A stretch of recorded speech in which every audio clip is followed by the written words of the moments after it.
In the church where I grew up, sometimes it felt like the book of Acts was treated like a manual for putting together the perfect church.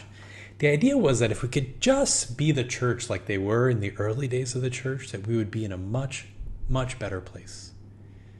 As we read the book of Acts, however, we discover that it's so much more than a simple manual for putting together the best church.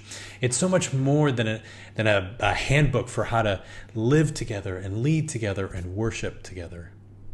Instead, the book of Acts narrates the church at its best and at its worst, its highest and its lowest. What we see in the book of Acts is a church struggling with a world spinning out of control, but one where they're confessing that God is setting things right. And in their mistakes and in their successes alike, what we see is not a portrait of a perfect church, but the portrait of a faithful God. The same way, the book of Acts is not a handbook for stewardship, of course.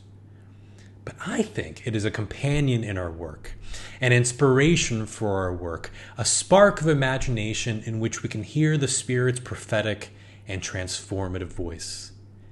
So join me as we work through acts of / and imagination. And let's see how God will move among us as we imagine together what God is up to today. We'll focus on a couple of key texts in the book of Acts and ask over and over again what imagination is stirring up in us.